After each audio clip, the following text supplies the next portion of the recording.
Tonight, let me start with a story from my childhood. Growing up in a Navy family, I got to know the naval side of the war between the states early on, and I knew that there was the remains of an actual Civil War ironclad were preserved right here in North Carolina, a very rare and unusual thing. But my family was not exactly a traveling family when it came to vacations. So when church youth group was going down to the coast for a weekend, I begged and pleaded if we could take a detour to the town of Kinston, North Carolina, to see the CSS Neuse. And in retrospect, I don't recall what extra work I did at the church to earn that, but the gentleman in charge agreed, and so we took a detour to get to Kinston from our trip on the way to the beach, where everyone else who was traveling with us in the van wanted to be there as quickly as possible. And this is, of course, quite a few decades before the internet, so I had only the vaguest idea of what I was going to see on the basis of a couple of photographs. And so I didn't attempt to really talk up what we were all going to see. I got the distinct feeling that most of the young men traveling with me could not have cared less.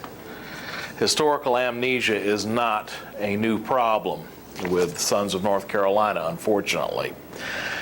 But when we got there,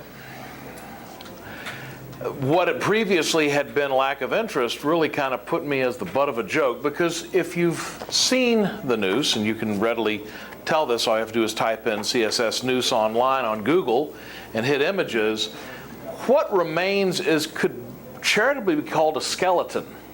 The bare minimum of the vessel remains. And so everyone was just completely, I recall one of the young men I was traveling with, I guess we were 11 or 12 at the most at the time, said, Sandy, as I was called then, if you want to see something like that, my grandfather has a big pile of old lumber out in the back of his house that looks just like this. So for the rest of the trip to the beach, I was ridiculed roundly about going to see this pile of lumber.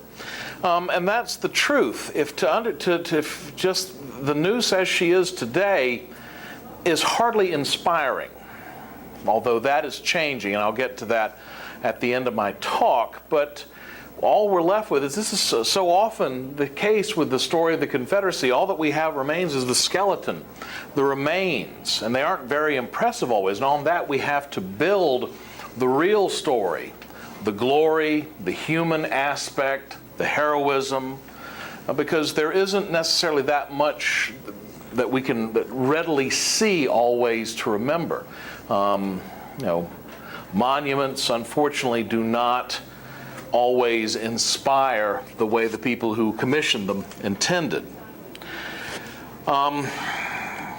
Ironclads are something that I've researched for quite a while, and the Neuse is arguably the most famous one that North Carolina produced. If not for her achievements, then at least for the fact that she has endured and part of her remains, and that is indeed a remarkable thing.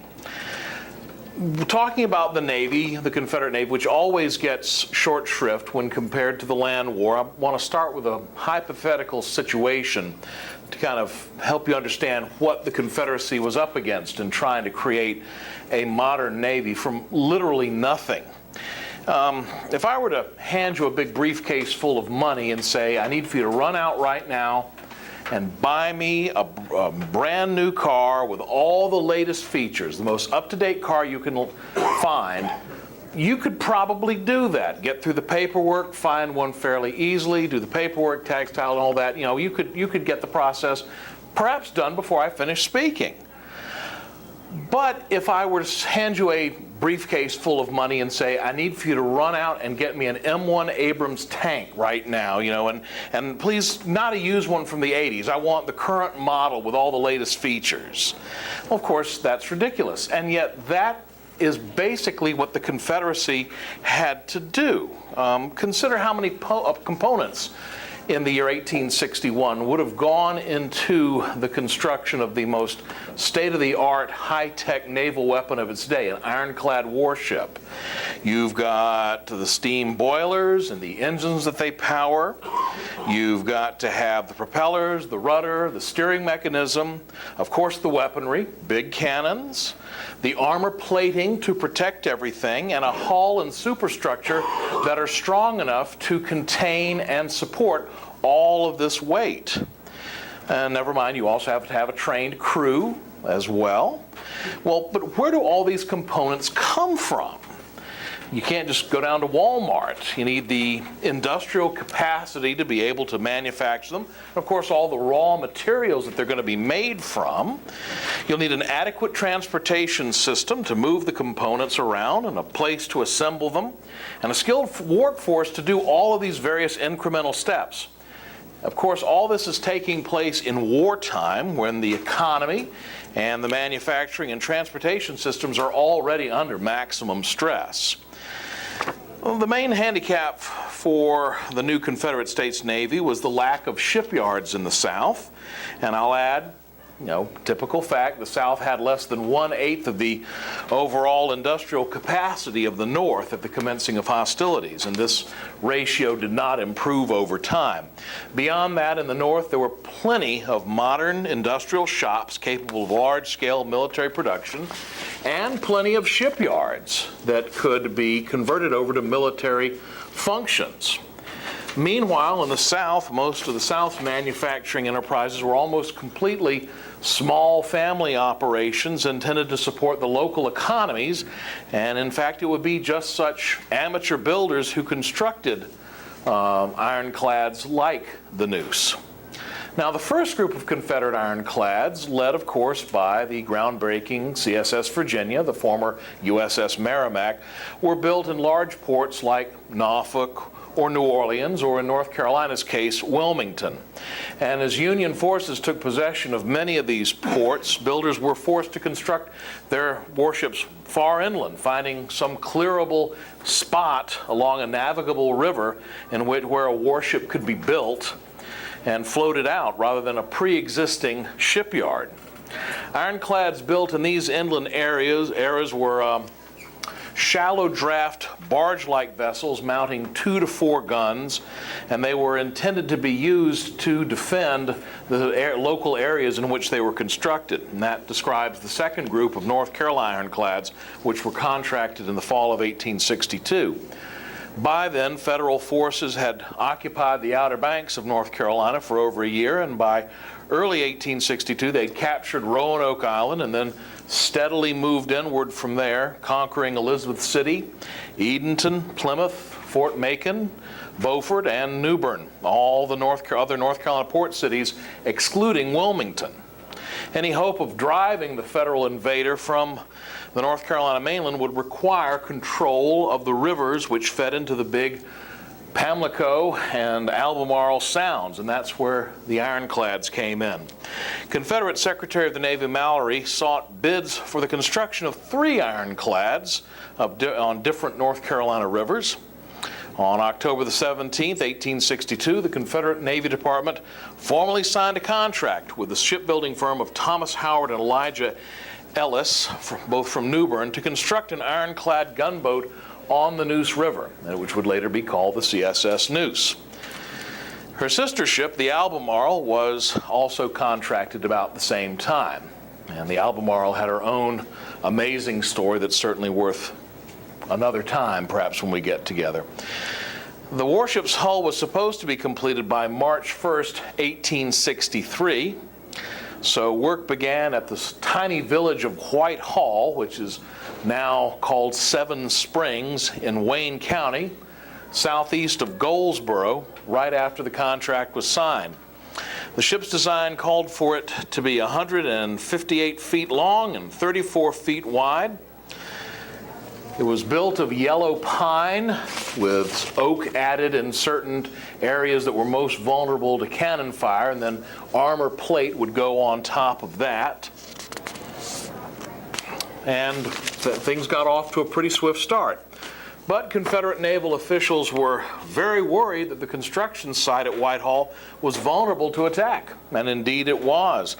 Targeting the Wilmington to Weldon Railroad Bridge in Goldsboro, Union General John G. Foster led a large expedition up from New Bern in December 1862, and he reached Kinston on the 14th of December. Moving up the Neuse to Whitehall the next day, the Union soldiers came upon this ironclad sitting unfinished on the riverbank, and by the light of burning barrels of timber, barrels of turpentine and stacks of lumber, Union artillery moved into position and began firing on the high and dry unfinished ironclad. They shelled her hard enough that night that they departed towards Goldsboro soon after, feeling certain they'd wrecked her beyond repair. Well, that just shows what soldiers know about shipbuilding. Work on the ironclad immediately began again. The completion date was hopelessly behind schedule now, and only at last in March of 1863 was the Neuse launched into the river, far from being finished.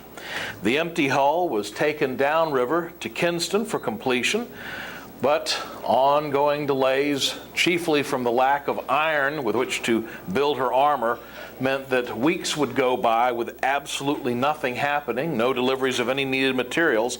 Her crew and carpenters were idle for weeks at a time, awaiting shipments that were promised by telegraph, but wound up lost and neglected on a rail siding somewhere. The Army commandeered all the rolling stock of the railroads. The Army always had top priority.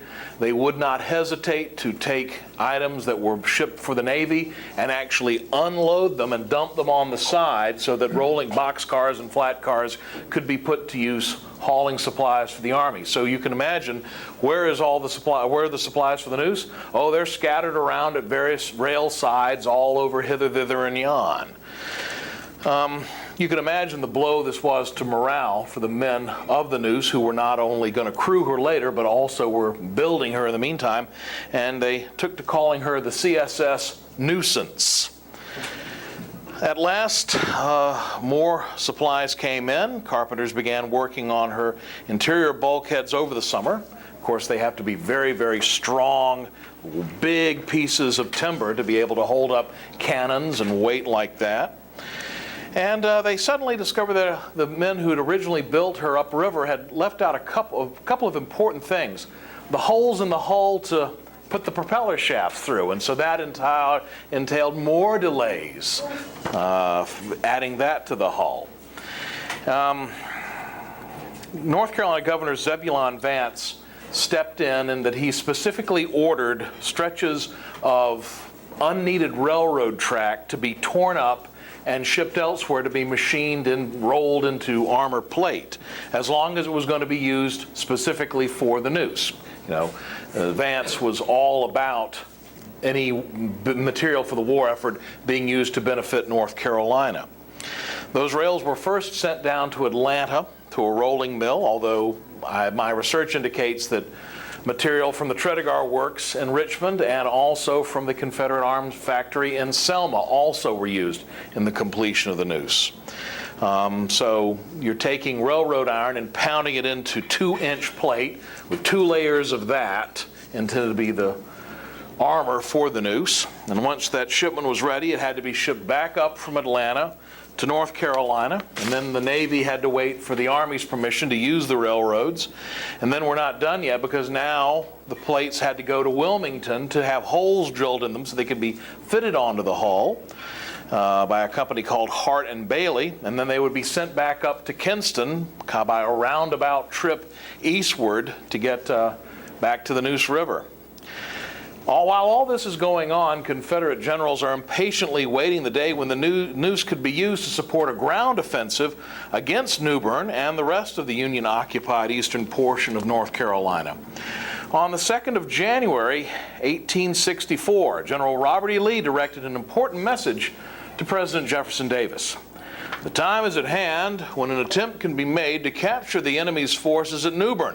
I can spare troops for the purpose, which will not be the case once spring approaches.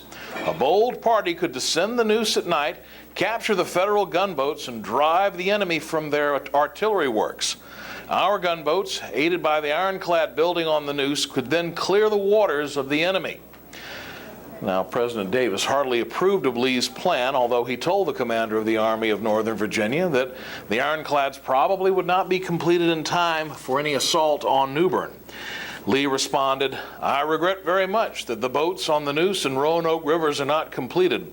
With their aid, I think success would be certain. Without them, though the place may be captured, the fruits of the expedition will be lessened, and our maintenance of the waters of North Carolina uncertain. I think every effort ought to be made now to get them in service as soon as possible." Both Davis and Lee were correct in their assumptions regarding the two ironclads. Neither was completed in time for the expected assault on Newbern, and when the expedition was carried out at the beginning of February, it failed completely. After that unsuccessful attempt to recapture Newbern, work on the Neuse was stepped up. In February of 1864, General Robert F. Hoke ordered, quote, 95 carpenters and mechanics and 50 laborers from my command to work on that gunboat, and they will soon have it completed.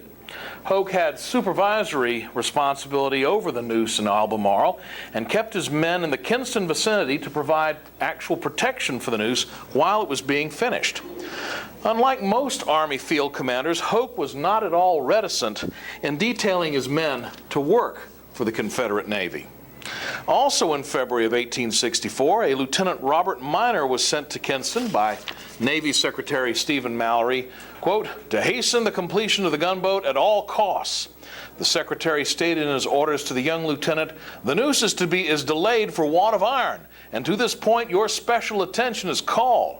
Mallory also gave Minor the authority to employ as many mechanics as he deemed necessary to work night and day on the ironclad.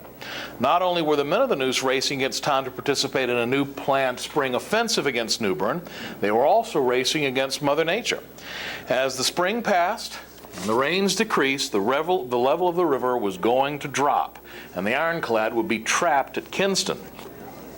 Meanwhile, Union commanders in nearby Newbern, under occupation for well over a year, relied on spies and deserters for updates on the Neuse's slow progress. The reports led a Union general to write in February, a vessel like the one described, could she get into the harbor, would do incalculable damage. During the month of January 1864, machinery from Richmond, Virginia began to arrive for the ironclad's engines.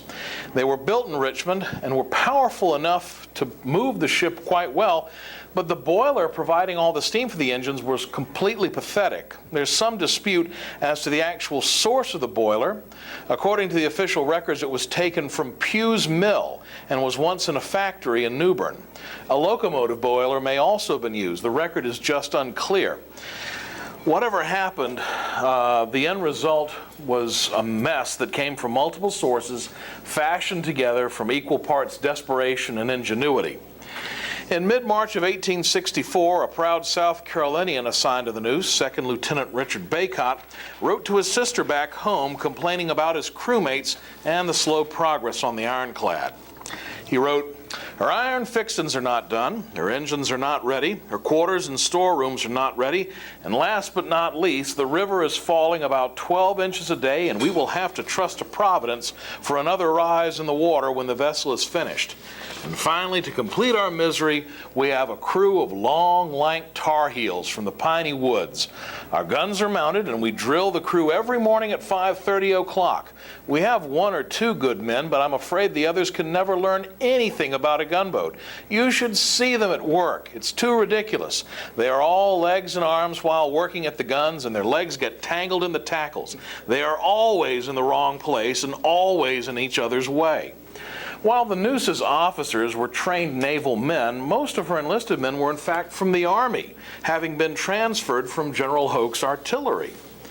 On April 22, 1864, although not a completed ship, the CSS Neuse raised steam in her new boilers and began moving down the Neuse River to participate in a planned attack on Newbern. True to her luck, however, the noose had barely moved half a mile when it grounded hard upon a sandbar. A Union chaplain interred in a local prison witnessed the grounding. He later wrote, "The whistle was blown, the bell was rung, and with a full head of steam, with a rapid current, for the river was then high, she moved on down the noose. She drew 8 feet of water. The pilot did not know the channel and supposed he had much more water than he had. She'd not gone half a mile before she got to the right of the channel and with full speed ran on a bar of clay and sand. And such was her speed that she rammed 40 feet into the bar, where she stuck fast." Despite the crew's frantic efforts to move the noose off the bar, by nightfall the bow was all of 4 feet out of the water. The ironclad noose was so essential to the possible offensive against New Bern that President Davis personally demanded that all efforts be made to refloat her. And it was no use, though. The river fell 7 feet in a 4-day span. The river rose again in mid-May, and the noose was freed at last. But instead of continuing on to New Bern, the gunboat returned to its moorings in Kinston. During the period the ironclad had been grounded, Hoke's men were recalled to Virginia by General Lee to counter Grant's massive buildup of troops, and plans for an offensive against New Bern had been shelved. Had the noose been available when she was needed, that one ship could have made the difference in Hoke's offensive. By the beginning of June 1864, the noose was at last fully completed. Yet without troop support, offensive operations were impractical, and she and her crew remained idle at Kinston, unable to venture downriver without ground support. Union forces had placed gun batteries, mines, and other obstacles all across the noose further downstream to ensure that the ironclad could not pass through. As 1864 ended, the ironclad situation remained unchanged. Like the rest of his crewmates, crewman Jerome Riggins longed for action. He wrote a family member, "I learned this morning that the Yankees had taken Tarboro about 2 days ago. I want to fight the Yankees with our gunboat, but they is afeard to come in shooting distance. I expect the Yankees will undertake Kinston. If they do, they will take it, I think, but I don't think they can take our boat easy. We would die for it rather than give it up. We would rather blow it up than they should have it." This unhappy situation continued until March of 1865, when Union General Sherman advanced into North Carolina. Strengthened Union armies began advancing northward from now occupied Wilmington and westward from New Bern to link up with Sherman's hordes. 14,000 Union troops marched from New Bern under the command of General Jacob D. Cox on their way to Goldsboro to meet Sherman's advancing 6,000-man army. The Neuse was the last remaining functioning Confederate warship in eastern North Carolina, and she was anchored directly in the path of the Union advance. She was trapped. She could go no further upriver. 5 miles outside of Kinston, the Confederate Army, 8,000 men under Generals Bragg and Hoke, attempted to stop the junction of the Union armies. The result was the Battle of Wise Fork, the second largest land battle in North Carolina during the war, which was fought March 8 through 10, 1865. The Confederates failed to turn the Union Army back towards New Bern and were forced to leave Kinston. General Bragg ordered the evacuation of Kinston, and he instructed the commanding officer of the Neuse to use his ship to create a diversion before scuttling her to prevent capture. Even with the Confederates in retreat, the Federals did not pursue vigorously. During the 2 days immediately following the evacuation of Kinston, Union commanders were busily engaged in sending telegrams to New Bern requesting the preparation of a steamer equipped with a spar torpedo to ascend up the Neuse River and blow up the Confederate ironclad. On the morning of March 11, 1865, the commander of the Neuse took the ship downriver to fire at oncoming Union troops. The Neuse fought a delaying action so that the bridge over the river could be destroyed and the last of the trains could be loaded with Confederate troops and supplies. This was the only time the Neuse's guns were actually fired in battle. The captain then ordered the Neuse to be destroyed to prevent her capture. The crew spiked the guns and packed the front or the bow of the ship with powder from the ship's magazines, set her on fire, and then abandoned her in the river. As she burned, the fire set the powder off, and it tore a 20-foot hole in the port or the left side of her bow. The Neuse then sank into the muddy river bottom, bow first, and Union forces entered Kinston that very same day. Well, as the war ended, the United States government ignored much of the wreckage left behind. But in July of 1865, acting North Carolina Governor William Holden wrote the Treasury Department about the Neuse, stating that its value was around $500. He offered to purchase the hulk for salvage. The Secretary of the Treasury forwarded Holden's letter to a representative of the Treasury Department in New Bern named William Heaton, who then recognized the value of the ironclad. Taking it upon himself, Heaton auctioned off the vessel in October of 1865 for $3,500 to a New York shipwrecking firm. The auction advertisement lists a number of items of interest, including 2 main engines, a pump engine, a boiler, 250 tons of iron, 20 tons of coal, and 3 anchors with chains. No mention is made of the Brooke rifle guns that still would have been on board, although certainly that would have been part of the iron salvage. The initial salvage effort stripped the ironclad of nearly everything useful, and wrecking the Neuse's superstructure in the process. As the armor plating was stripped off, followed by the wooden casement to get at the guns underneath, the casement was actually, the top part of the hull was actually thrown into the river beside the shipwreck to gain access to the guns, the engines, and the boiler. Now, the record again is very unclear, but it's just possible the boiler was sold locally to a man named J.F. Parrott for his sawmill, the only steam sawmill on the river after the war. And that was the end of most interest in the wreck, but locals found that spikes from the hull made very good fishing net weights, and curious children swimming at what became known as Gunboat Bend occasionally found items of interest. Meanwhile, the Neuse River is no longer used for commerce, so the channel that had previously existed there, that had been carefully dredged out, is filling up with sand and muck, and all that sand and muck is just washing in to the Neuse as well, burying her completely. On the one hand, that's very protective. When you take a wooden vessel and cover it with clay and sand, especially clay, you are helping to stop any rot and decay. It's the best thing that can happen to a vessel that's lost in warm water like that. The Neuse was forgotten, as I said, until the summer of 1954, when 6 local high school boys excavated 14 live percussion rounds, big shells actually, from the wreck site. The artillery rounds, despite their weight, would have been very easy to remove because the river was low and most of the ship was only covered with about a foot of water. That kind of amateur pilfering certainly caused damage, but it was nothing compared to what happened soon after. The work spurred on by the centennial of the War for Southern Independence utterly destroyed the Neuse. In 1961, believing the ship contained profitable goods and maybe even treasure, 3 local men joined together to attempt to salvage the vessel using very crude methods linked more to house moving and lumber and logging, essentially. Photographs taken of the wreck at that time show that the ship was almost completely intact from the main gun deck down. The gun deck was strong enough that you could put equipment and men on it. It was just as strong as it apparently had been the day she was commissioned. The hull was beautifully intact with all the internal subdivisions. It's amazing how much was actually left of the ship at that time. Over the next 4 years, the men and an army of volunteers unearthed the ironclad and essentially ensured her destruction. As one of the men involved later wrote, "We were like the Three Stooges. We really didn't have any idea what we were getting into, but we were game to give it a try no matter what." With no archaeologist or historical specialist present for any of this, the ship was ruined, perhaps in part due to a widespread belief in a valuable cargo of Confederate relics.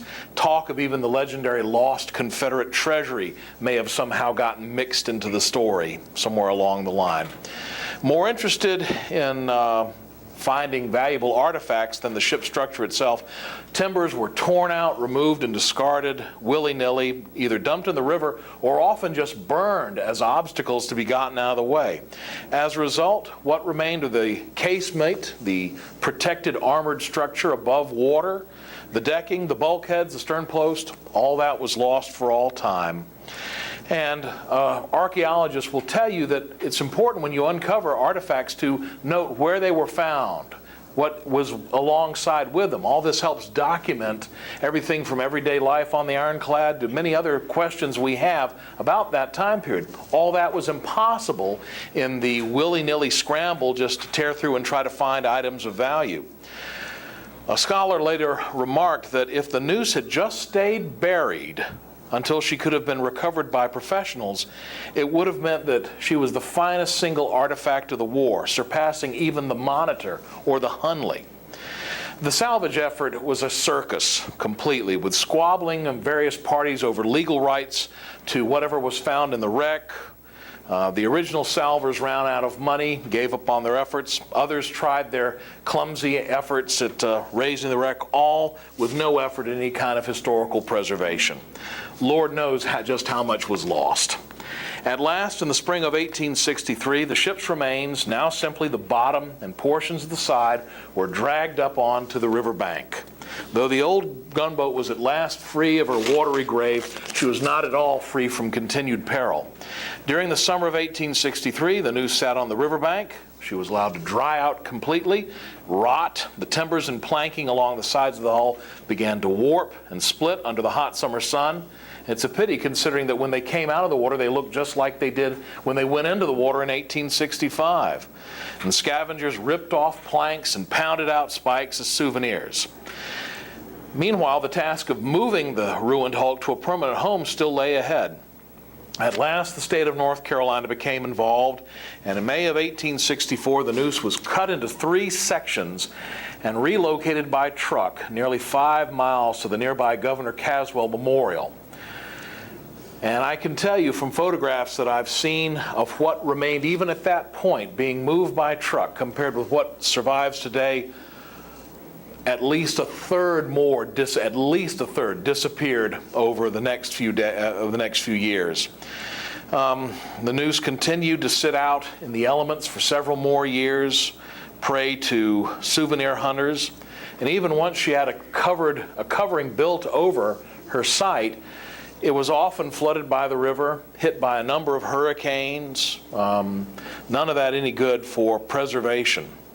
Harsh environmental conditions, insects, badly managed attempts at applying chemical preservatives, and of course further damage from vandals and relic hunters. If you can just imagine, I once had an archaeologist tell me that if everybody took a piece of everybody who visited the Parthenon took a piece of marble this big, no bigger than the end of your thumb, it would vanish in 5 years. And so that's what happens. Everybody takes a little piece, thinks nothing of it, and the whole ship disappears. Things have improved slightly in recent years. The hull was moved in 2012 to a climate-controlled building in downtown Kinston, and the exhibit they have now set up shows a skeletal representation of what the ship's actual superstructure would have looked like, which I think is of immense assistance to the ordinary museum visitor to have an idea of what is actually here instead of the pile of lumber that you see that is what survives of the ship. But the state of North Carolina has some 15,000 artifacts from the hull, ranging from clothing buttons to 6 huge pieces of armor plate, some weighing more than 1,200 pounds, the salvers did not get. And this past April, the state of North Carolina used sonar and magnetometers to try to locate more pieces of debris from the Neuse, but no word has been released of any success with that mission. Considering the large amount of the Neuse that has simply walked away over the years, it's probably a good move not to tell anybody there's still bits of her left in the water.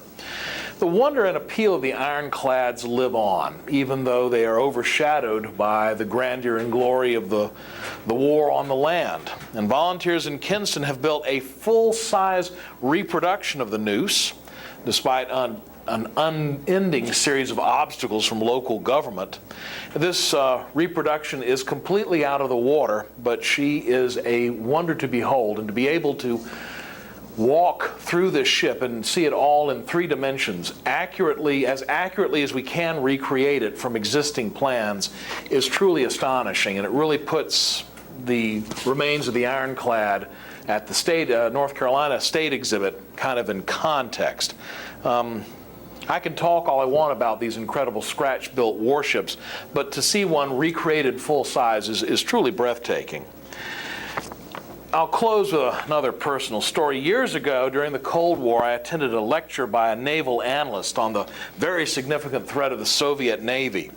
But he compared the Soviets' problems in certain high-tech aspects of shipbuilding to the Confederacy, saying that the South had tried to build a modern Navy with the abilities of house carpenters.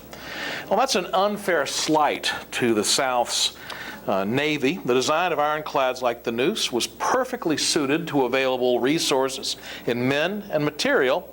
Sadly, the life of the unlucky Neuse was, in the words of one Union general, a question of iron and time. The Neuse and the Confederacy never had enough of either. I'll be more than happy to take any questions you have on any topic, not just naval. But thank you so much for your attention. It's a joy to be able to talk so close to my own home. Thank you for your time.